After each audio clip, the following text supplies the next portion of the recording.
What's going on, Relocation Football League fans? It's head coach and general manager Chris Dunn, head coach, general manager of the Sacramento Miners, in for a live press conference post game from tonight's Week 2 defeat at the hands of the Austin Armadillos. I am joined here right now with Killian Bain, obviously starting left outside linebacker, made his RFL debut today. So for those of you that have questions for myself, for Bain, for anyone else on the team, I might be able to get a couple other guys in here.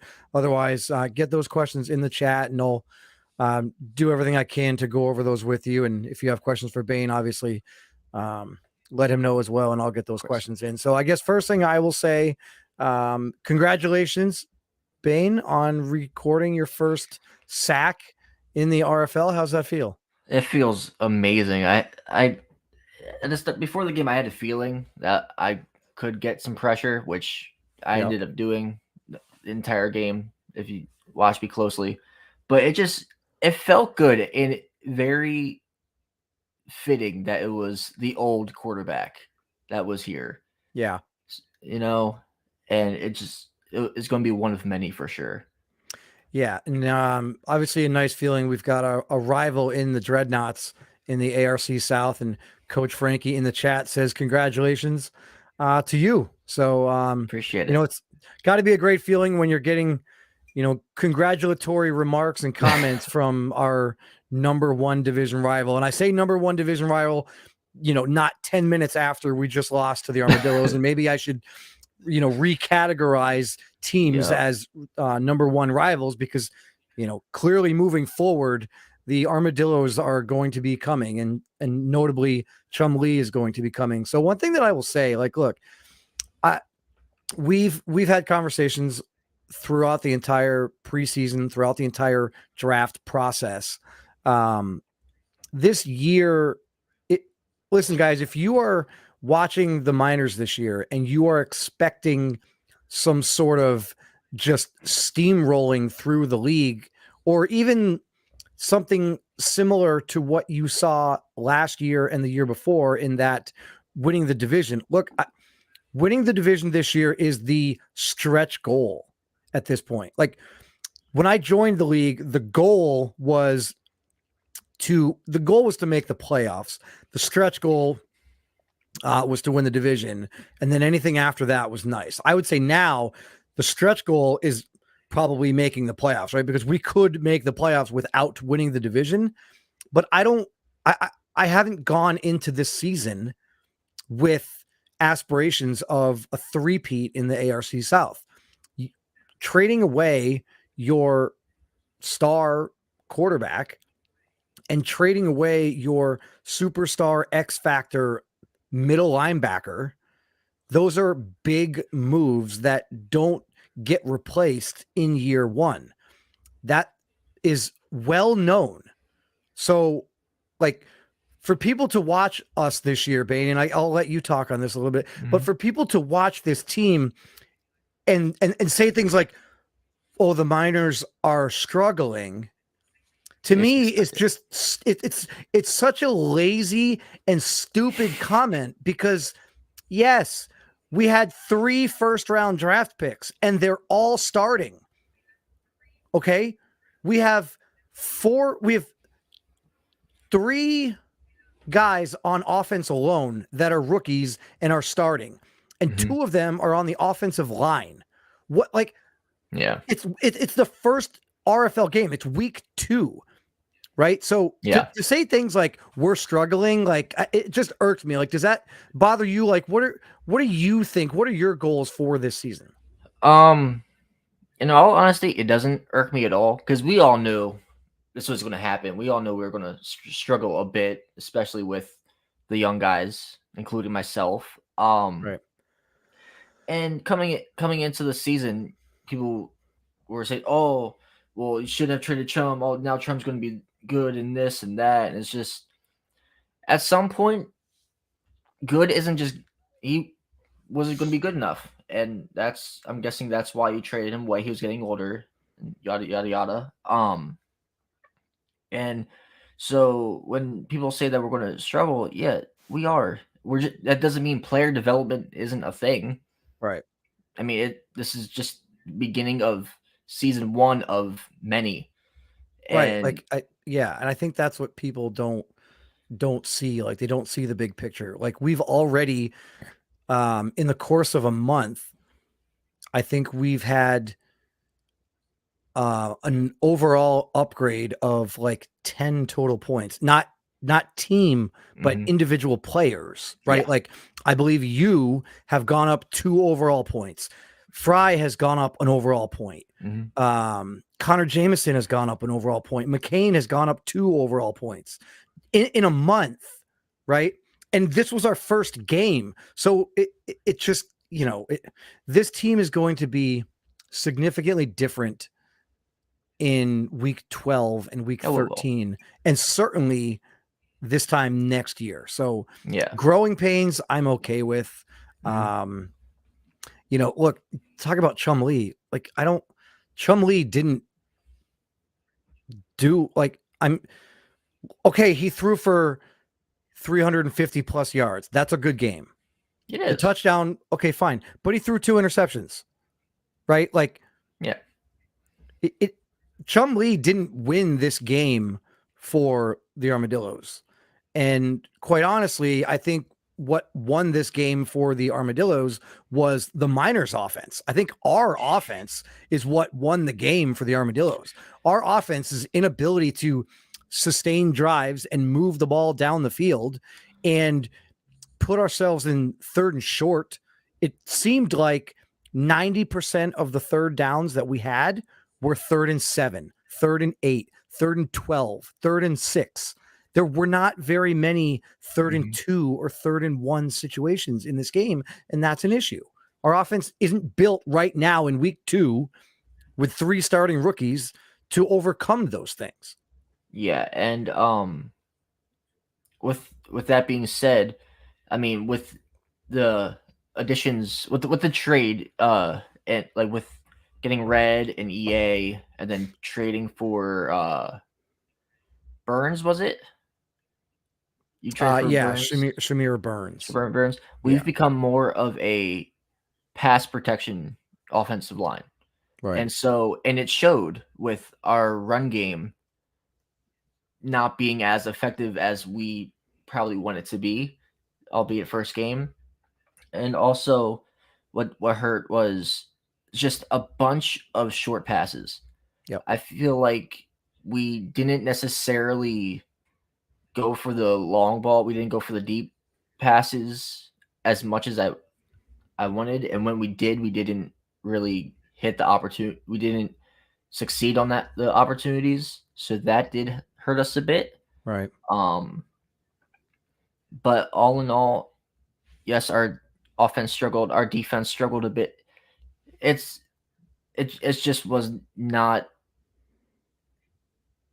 great. It wasn't it. It wasn't it. Yeah, exactly. But look, if you told me that through 2 weeks, Miles McCain was going to have 0 interceptions, I'd say that's a win. Yes. I'm okay with the fact that we start the year 1-1. I'm okay with the fact that we've only had 1 RFL game and it's a loss. I'm okay with all of that because Miles McCain has played 2 games. He hasn't thrown an interception. And that's development on top of the natural development of being a user submitted player and being able to upgrade yourself with Relobucks and all that. I really am excited about the fact that he's played 2 games and hasn't thrown an interception as a rookie. He's making smart passes. I'll give him that. Yeah. He's making very smart passes, albeit very short ones. But I mean, he's not turning it over. Yeah. And that's all you can ask right now for a rookie quarterback. Guys, if you have any questions about tonight's game, if you have any kind of general questions for me or for Killian Bain here, let me know. Any other players, let me know if you have questions for them. I will have Connor Jameson joining us in a minute here as well. So, but I do see one question here in the chat. What are your thoughts on your defense's performance tonight? And what improvements do you think it needs for the next game? Thoughts on the defense's performance tonight, I thought was great. Bend but don't break has always been sort of the motto of this defense. This defense is going to be what wins game for us with that bend but don't break, force turnovers mentality. I thought the defense played well. Forcing the Armadillos to kick field goals on those first 3 possessions that I believe all were in the red zone. That's a win. Getting 2 interceptions, that's a win. Now, you can look at Chumlee's passing numbers and say, well, they gave up 350 plus yards on defense.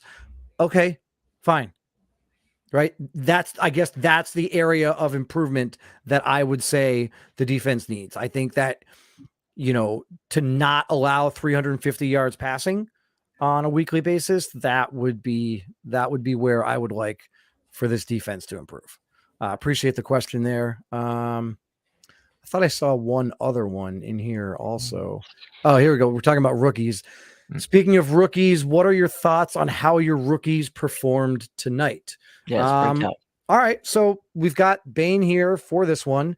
And I guess before I get you out of here, Bane, I'll go ahead and since we're talking about rookies, I will bring in Connor Jameson for this one. So from my perspective, if I'm going to go down the list, right, I'll go first and then kind of let you guys go. Yeah. I would say start with McCain, right? He's the quarterback. He's the captain of the ship, if you will. I thought he played like a rookie in his first RFL game. He didn't turn the ball over, which I thought was great. I didn't like the fact that I feel like he took way too many 7-step drops. I would like to see him take a little bit more of the 3 and 5-step drops. I thought he spent a lot of time backpedaling. I think he took 3, maybe 4. I think he took 4 sacks. I'd like to clean that up a little bit. Get rid of the ball, but not turning the ball over for a rookie quarterback in only his actual first game being played. Technically, I would say that's pretty good. The offensive line, there's going to be growing pains on the offensive line, both Nasir Red and Eric Ashley. I've said to everyone in our locker room, and I've said on broadcast before that, our offensive line is going to be fluid in the sense that it's going to be a work in progress. There's going to be guys moving around. I don't anticipate every single player that you saw in their position tonight. I don't anticipate them playing that position every single game throughout the course of the season. And then who else am I missing? Connor Jameson in the returning game. Hey, we got one. One of those returns looked pretty good. Not getting a lot of, yards on returns because that's just the nature of the beast. I believe there's 5 or 6 formations where Connor Jameson actually is in the game. Obviously didn't get any targets tonight. But he is on, like I said, 5 or 6 different formations.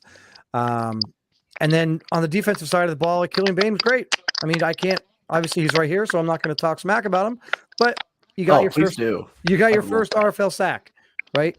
And so that's, I would say, a win. Is there anyone else I'm missing? Like some other guys didn't really get any run. Culpepper, I think, had a chance at a pick, but missed it. He was a little too aggressive on one and let him get it. And they got a first down. Yeah. So, but all in all, I would say patience is going to be key. And if you're the type of person that wants to say things like this team is struggling, or it's going to be rough for the Miners, well, just screenshot everything that you saw and everything that you see and all of the attributes and everything right now, and then screenshot it again in 2 months or 3 months or 4 months. And then if you want to have that conversation, fine. If things are still that way, fine. But don't sit here on week 2 and be like, oh my God, the Miners suck. Like there's 4 rookies that are starting. Like let's settle down here a little bit. Connor, what are your thoughts on tonight's performance? Anything that stood out in your opinion? Honestly, I was one of those things. Bane and I were in a voice chat the entire time, and I think one of the things that I just kept harping on was that I think a good part to look for is that McCain didn't throw any interceptions. That's in my opinion, huge. That's huge for a rookie. I mean, to go into a game like that, especially against the defense that we were playing again, we struggled offensively, but like it wasn't a complete blow up. Like we didn't collapse. We struggled, and there's no question about that. But it wasn't like a complete like, oh, we got to scrap and restart and give up everything. Like no interceptions. Completion was a little bit low. There weren't even a whole lot where like he bounced it off the hands of defenders. Even like he was. I think his problem was a little bit more like where he struggled in the backfield to get rid of the ball. So like he was, but at the very least, like there's a little bit of me that like I'm looking at the silver lining and I'm like, but here's the thing: at least he didn't like force it into a defender 20 times. Like it's Right. like there's a couple times where I wish he would have gotten the ball out, but like at least he wasn't giving the ball away the entire game. Right. I mean, Yeah. yes, it would have been nice to get rid of the ball, but to your point, what if he did get rid of the ball? Where could the ball have gone? So yeah, I mean, I don't love taking sacks, but I'd rather take a sack than throw an interception. Yeah, absolutely. Right. What do we got here? Yes, I did see also Eric Ashley in here commenting he had a pancake and a sack allowed. I would add also the penalty, which kind of sucked on the first play of the game to get called for holding there. That's obviously not a good start to the season. But again, Eric Ashley is one of those guys that I mentioned is a starting rookie on the offensive line, and there's going to be growing pains there. So yeah, any other thoughts on tonight's game? I'll check the chat here and see if there's any other questions before we go ahead and get out of here. Yeah, I'm just to speak defensively. We were able to get some really good pressure on Chum. I would like to see I would like to see us get to one more for one, and also the secondary to be a little more aggressive on the ball. There was a lot of plays where they just stopped and watched the wide receiver catch it. Yeah, which is a little irritating, but we can work on that and get that fixed up. But yeah, all in all, other than that, I think played really well. Run defense was amazing. Yeah, run defense was great. I mean, look, I think Barry had 55 yards, but 25 of those yards came garbage time on like the one of the last runs of the game. So, yeah, the run defense looked great. How about you, Connor? Anything from you before we get out of here? I guess nothing particular. Again, you guys already kind of touched on it a little bit, but I think a big thing to me, just looking at all of this, is like, we are a young team. Well, we've openly said it before the season even started. Like literally, like the week following the draft, we all agreed that we all know we're going to be a different team. Not only like we're starting as this team, but what we are by the end of the year is going to be completely different.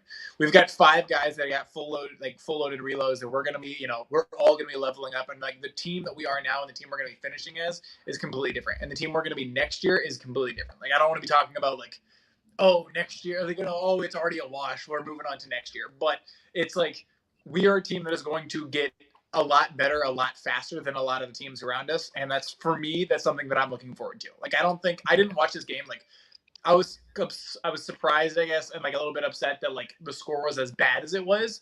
But to say that like I'm surprised we lost, like I'm not going to lie and be like, oh, I thought we were going to go undefeated. I thought we were going to win every game by at least 30 points. Like, I'm not shocked by what happened, I guess. Yeah, it's not that we lost. It's how we. For me, it's not how that we lost. It's how we lost. Yeah. All right. Well, I will.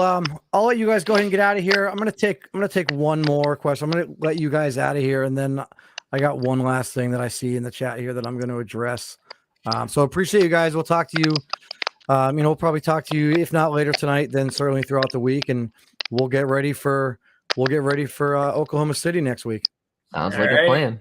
All right. See you guys. Cool. See you guys. So one thing that I really want to point out here that's kind of like it's interesting to me. And I've got about maybe a couple minutes that I can do this because I'm going to keep these short. The one thing that is irking me right now is that I'll pull it up because I just saw a comment on it. Well, hold on. I guess before I go into that, because I'm going to close with that. Before I go that, here's a question. Coach John, what made you trade Pestok away? Did you not think he still has some value in his game? The answer to that question is simple. He's in a contract year. And Derek Oliveros is in a contract year right now. Jason DePape's in a contract year right now. Damani Manuel was in a contract year last year. Buck Ulbrich was in a contract year last year. And AJ Pestok was in a contract year this year. He is currently right now in a contract year. I wasn't going to be able to re-sign him. So it made way more sense for me. I'm like, I have like the Bill Belichick philosophy when it comes to running a team. I will trade the player away maybe 1 year too soon, then 1 year too late. And I will always trade the player away rather than get nothing. Like, it blows my mind. There are some coaches out there that have players on their team who are free agents at the end of the year, and they know that they're not going to be able to re-sign them, but they won't trade them away because, and I understand it, if you think you're going to win, if you think you have a shot, if you are a legitimate contender and you're going for it.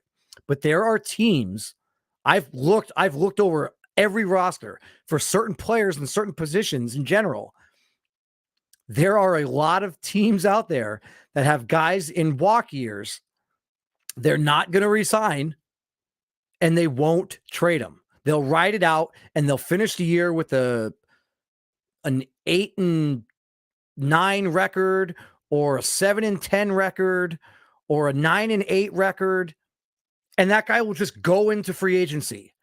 And it's mind blowing to me. Like, other people feel differently, but I want to get something in return. I want value from that. So I was able to move up in the second round. You know what? I moved up in the second round and got Nasir Red, who's a star dev, 76 overall offensive lineman at the age of 21. Plus, I got Chad Heath in return, who guys don't know who Chad Heath was, but he was a first round draft pick 4 years ago. He was the 16th overall pick 4 years ago. And then I also got a second round pick next year's draft. So I got what I would consider to be really good value for a player that I wasn't going to have next year. I could have kept AJ Pestok and maybe had a chance this year, but I was already trying to trade Chumlee anyway. So if I'm going to look at entertaining trade offers for Chumlee, then of course I'm going to go ahead and get rid of AJ Pestok because he's going to be gone at the end of the year anyway. So it's a legit question, but to me, it's a simple answer. And it all just came down to, I wasn't going to re-sign him. And I don't think the Huskies are going to be able to re-sign him. The Huskies are doing what I wasn't doing, right? I wasn't going for it all this year. And the Huskies are doing that. And I don't think they're going to be able to re-sign AJ Pestok. And then if they don't, do it all this year and they don't go at it, and they don't win it all, then what does that look like for them moving forward? Calvin Poole's going to step in to a team, and what's the difference? Oh, I mean, are we going to sit here and have the same conversation next year in week 2 about Calvin Poole? Like, Calvin Poole's going to be good. Miles McCain is going to be good. You guys just have to give it a little bit of time. And then the only other thing that I saw in here that I want to address, because I just think it's a little bit seems a little bit like nonsense to me, but okay, so here's one. There was a couple comments in here. So here's one of them. Chum say he's still the man of Sacramento. I mean, listen, you find me Webster's dictionary where it says the definition of man is throwing 2 interceptions. I think that's just a cop out. Right? Like, come on. Chumlee's not the man of Sacramento. He threw for a lot of yards. And he got a touch. Guess what? He had the same number of touchdown passes as Miles McCain. And you want to give... let's just do it real quick. Touchdown passes, the same. Yards, clearly in favor of Chumlee, by a landslide. Turnovers, clearly in favor of Miles McCain, by a landslide. So, like, yes, you can look at the performance of Chumlee and Miles McCain tonight, and you can lean towards saying that Chumlee performed better. I'm not going to argue that. Yes, he did. But is it just because they won the game? No, it's because he threw for 350 yards, but he turned the ball over twice. So, like, I don't know. I saw another one in here. If I can find it again, I'll give it the love that it's due. Something about like Chumlee no longer being called the bum. I mean, guys, he's played 2 games and he's thrown 4 interceptions. What do you mean? Like, what do you mean he's not Bum Lee? He's on pace to throw 36 interceptions this year. That's why he's not on the minors anymore. He's played 2 games and he's thrown 4 interceptions. Miles McCain has played 2 games and thrown. Okay. Like, a couple other questions I saw here. I want to give everyone the chance for their questions. So I don't want to, cut the show short just because. I saw, where was it? It was, someone had 2 questions. Where'd they go? Miners Bisons next week. Yep. So that'll be, hopefully a bounce back game. All right. I think these are the last 2. If I can find it. Here we go. All right. What were they? 2 questions to coach. I see light some references to the short passing game so far. Are you looking to see McCain stretch the field? Also, is opening up the playbook for more deep looks a priority? So I'm going to answer the second question first. Is opening up the playbook for more deep looks a priority? No, it's not at all a priority. My goal is to not have Miles McCain throwing 10 passes 45 yards down the field per game. That's not. I know that of the 3 short, mid, and deep, his deep accuracy is his highest rating right now, but that's not a high priority for me at all. I want him to make smart decisions. I want him to utilize guys like Pavel Frederick who have great release and great get off and can make plays, and guys like Buck Ulbrich who can go on up and get it, and guys like Anthony Fry who can find their way open 5, 6, 7 yards off the line of scrimmage and hopefully establish a ground game with Damani Manuel. That's my priority. And then the first question that you had there, are you looking to see McCain stretch the field? I guess that kind of answers it. I'm not really looking for him to stretch the field. Quite honestly, if I wanted McCain to stretch the field, Connor Jameson would be wide receiver 2 because he's got 97 speed, right? So are there certain weeks where I might look to have Miles McCain throw the ball more and I might look at more deep balls? Yeah, it's possible. But for right now, I want McCain to build up his awareness. I want him to build up his short accuracy because I think our passing attack strength is in the short and mid area with guys like Anthony Fry and guys like Pavo and Buck, right? Like Buck can go down the field and go on up and get it, but he's not that 97 speed. He's really tall and he's got, I think, 94 speed, but he's big, right? Like he's not a burner. Other guys with 94 speed might be a burner, but he's 6'7", right? So he's not that burner guy. So appreciate the questions there, Kai Sean Williams. I think that's probably going to do it. I'll take a quick peek here. What's this? What's Chris Paul saying? If you trade a player and they beat you, this is what you got to expect. It's all about the win. All right. I don't hate it. I don't hate it, right? Yes, we traded him and he came back into our stadium. He came into the mine shaft and beat us.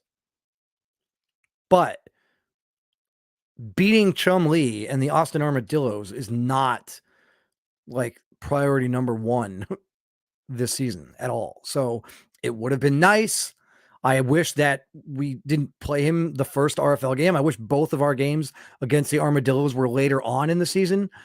I forget when our rematch is in Austin. But I'm curious, like Pac, do me a favor. Pull this receipt, pull this tape, and we'll have this conversation after that game and see what what happens. I'd be curious to see if it's a similar result and what the differences are. If Chumlee has got better, or if Miles McCain has gotten better, if McCain's gotten worse, so do that. Remember this and remember that game, and we'll have that debate after that game because I'm genuinely curious what happened. That's not a bad comment right there, Briley. This was Seattle, Denver tonight. Just more entertaining. Look at it that way. For those of you that don't understand what he's talking about, obviously Russell Wilson being traded from the Seahawks to the Broncos. Yeah, I guess you're right. And I'm on the short end of that stick, just like, Russell Wilson. Well, Russell Wilson. Yeah. I mean, that game was rough. All right. Last chance to get in a couple questions here. And I'll get you guys out of here. What's Amir saying? Explorers and T-Bird need to be forced to have picks at 25 or below until they have the losing season. This makes no sense. I mean, I'm not going to get into that. Like, if guys are going to make the trades, guys are going to make the trades. Like, I give Bill credit because he's able to find patsies that are willing to make trades to give him picks in the front. I mean, I'm not going to knock Bill for that. That's great. That's great GMing, right? I mean, that's the goal. What do we got here? How do you think McCain carried himself after the welcome to the RFL hit? Look, I mean, he played all right. I would grade his performance tonight as a C+, but I would also venture to say that this is I don't anticipate a ton of games this year being worse than this for him. Are there going to be games where he throws 1 or 2 interceptions? Yes, probably. But I have a feeling that when the season's over, we're going to look back at this and we're going to say, certainly the first half of the season, right? The first 8 or 9 games this year, we're going to look at this stat line, under 200 yards passing, 1 touchdown, no interceptions. And we're going to say that's kind of the normal stat line. And maybe next week it'll be 2 touchdowns and 1 interception. And then the next week it'll be no touchdowns, 1 interception. It's going to be all right there for the first 8 or 9 games this year. So I thought he carried himself well. I mean, what are you going to do? It's a tough ask to go in there, and knowing that the narrative and the hype and the buildup and the drama was all centered around Chumlee, which could have been a good thing for Miles McCain because all the attention was on Chumlee, right? And Chum was able to get his team the victory. What do we got here? Let me scroll back through. I'm way behind on you guys.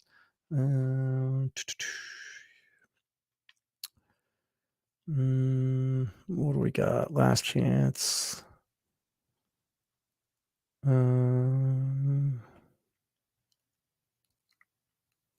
What's Pat saying here? Come on, it's not like there are any dumb coaches in the RFL this season. I mean, I'm not really gonna comment on other coaches. I think that there are things that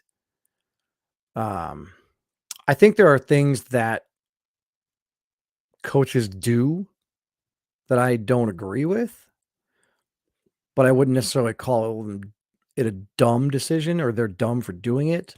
I mean, look, I talked earlier. I think that there are several coaches out there that think that they have a chance to make the playoffs and they don't. And I guess the only thing that that blows my mind. I guess if I were to say like someone is dumb, it would be someone thinking that they have a chance to win when they really don't. And I understand you play to win and you want to win and the goal is to win. But the goal is to build your franchise and do what's best for your franchise, right? Like that's what Smitty wants. That's what I think most people want.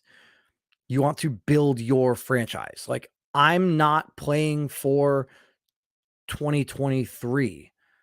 I'm playing for 2023, 24, 25, 26, 27. And I think too often coaches get the mentality of it's all about the here and now.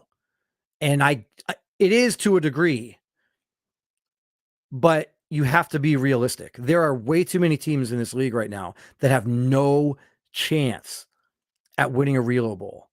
I would go so far as to say they have no chance of even winning their division. And I guess it's easier to make the playoffs than it is to win your division. I would go so far as to say there are several teams in this league that have no chance whatsoever of making the playoffs the way that their team is constructed and the way that their team is built right now. And that's not me calling anyone dumb. That's just me simply putting in the time and effort to look over their roster and look at the teams that they're playing on their schedule, or look at the other teams in their division and look at how difficult it is for them. I could have stood pat. Our division is not the strongest division in the league. There's only 2 user coaches in our division. I think every division has at least 2.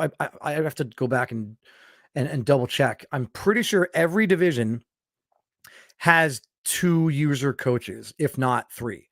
I don't think there's a division that has only 1 user coach. And if I'm wrong, Pat would probably be the one to know. I'm not looking at the standings or the standings right now to pinpoint it, but so our division is one of the divisions that I would say is a little bit more up for grabs, right? But I think that, a long answer to a short question here. I think that sometimes coaches just aren't realistic with what their expectations are. I would be genuinely curious. At the very beginning of every year, Madden asks you the question to like pick your your win total, right? And if you have a high chance of being fired if you don't reach that goal, and a medium chance of being fired, whatever. I would be curious to see what every coach picks, knowing obviously you get 5 automatic wins, so it makes no sense to pick 4. And for a lot of guys, it makes no sense to pick 7 because you get 5 wins automatically. But and you can't actually get fired. So, well, I mean, you could get fired, but you can't get fired like in the game. So I would be genuinely curious. Like, do all coaches, when asked that question, do they put, win the Relo Bowl? Do they put 10 wins or whatever that sort of middle ground is? Do they make the playoffs? Because I think a lot of people put something that might not be realistic. And that if there's one thing that I will always be, it's realistic. Realistically, we're not a playoff team right now.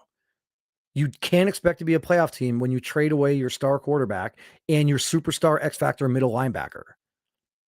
Like in no NFL real life scenario does that happen. Someone's going to find an example of it, I know, and they're going to tell me. It's just that stuff doesn't happen. So growing pains are going to be there. I'm glad that McCain didn't throw an interception. It's 2 games now that he's gone, no interceptions. Progression, right? And development. That's what it's all about. I see Culpepper in here. What's this one last one here? I said the year. So here's one from Reed. So the day the Barons win the division is the day Bill stopped coaching. I guess since Reed brought it up, like this is an example of what I was talking about, right? Like this is a prime example of a team that when the Explorers went undefeated and the Thunderbirds had 2 losses, I think last year, 3 losses. How are you going at it, right? Like if if this were me, right? And again, every coach is different. So I might not agree with the decisions that they're making for their franchise, but in my opinion, the only chance that the Barons have of getting to the Explorers level or even the Thunderbirds level is to blow it up and start it all over. If it were me and if I had the Barons roster, I would be taking every single player on a contract year and I would be trading them for picks. And I would probably be taking the best player on my roster and shopping him to see what I can get. Can I get a comparable guy that's younger at the same position and a couple draft picks or a good early draft pick? That's what I would be doing, because that's the way. I don't envision a scenario where the Barons are beating the Explorers in the next 3 years, unless you blow it up and you start to rebuild it that way. And everybody knows that about me. Everyone knows that's how I run this team. I'm willing to take one on the chin in 2023 because I'm playing for 2025, 2026. I'm playing to get this Miners team to that Explorers level. And with Chumlee and AJ Pestock, it wasn't going to happen. Pestock was going to be gone at the end of this year, and Chumlee is Chumlee. He's played 2 games. He's thrown 4 interceptions.